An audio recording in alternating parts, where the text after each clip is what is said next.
Le temps est à cette union sacrée qui consiste à suivre tous ensemble un même chemin, à ne céder à aucune panique, aucune peur, à aucune facilité, et à retrouver cette force d'âme qui est la nôtre.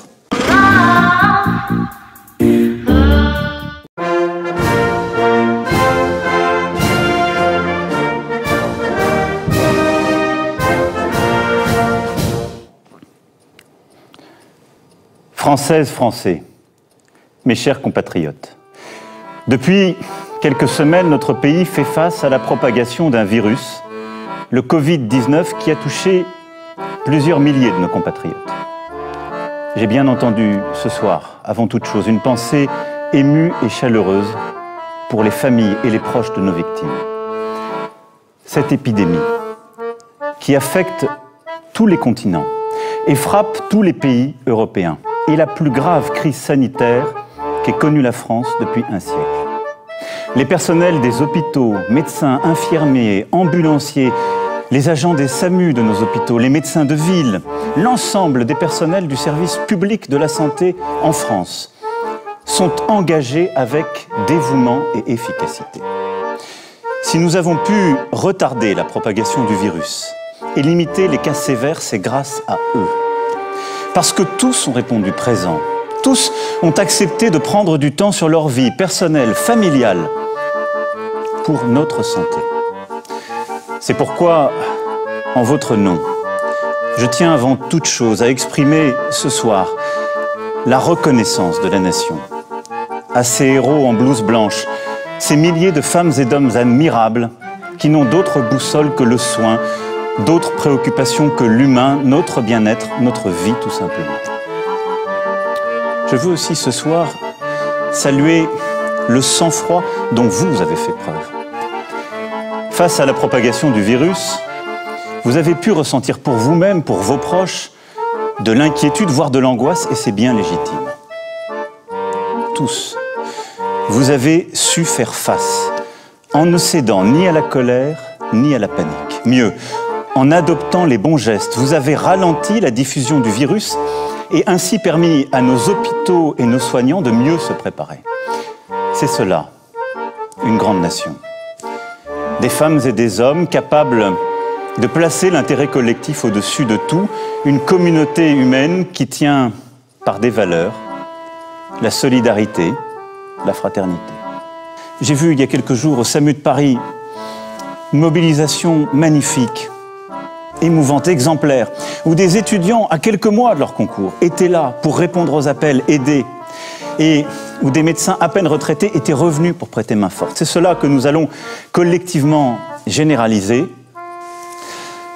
Je compte sur vous, toutes et tous, pour faire nation, au fond, pour réveiller ce qu'il y a de meilleur en nous, pour révéler cette âme généreuse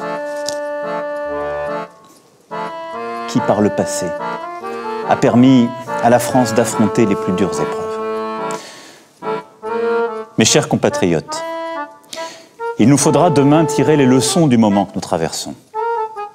Interroger le modèle de développement dans lequel s'est engagé notre monde depuis des décennies et qui dévoile ses failles au grand jour. Interroger les faiblesses de nos démocraties. Ce que révèle d'ores et déjà cette pandémie, c'est que la santé gratuite, sans condition de revenus, de parcours ou de profession, notre État-providence, ne sont pas des coûts ou des charges, mais des biens précieux, des atouts indispensables quand le destin frappe. Ce que révèle cette pandémie, c'est qu'il est des biens et des services qui doivent être placés en dehors des lois du marché. Déléguer notre alimentation, notre protection, notre capacité à soigner, notre cadre de vie, au fond, à d'autres, est une folie. Nous devons en reprendre le contrôle.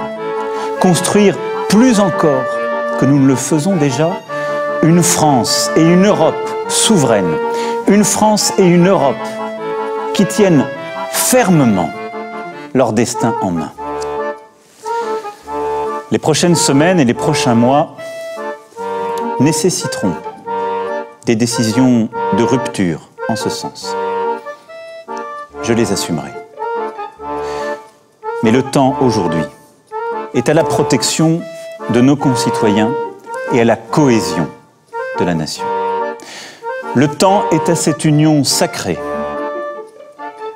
qui consiste à suivre tous ensemble un même chemin, à ne céder à aucune panique, aucune peur, à aucune facilité,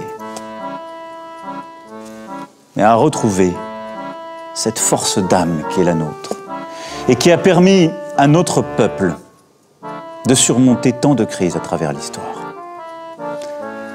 La France unie, c'est notre meilleur atout dans la période troublée que nous traversons. Nous tiendrons tous ensemble. Vive la République! Vive la France! Vous n'êtes peut-être pas d'accord, mais vous avez écouté les arguments.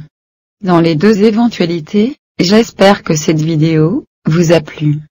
Si c'est le cas, soyez gentils, mettez un petit pouce bleu. Si vous n'êtes pas encore abonné à C'est dans l'air, vous pouvez le faire maintenant. C'est gratuit, et ça nous encourage.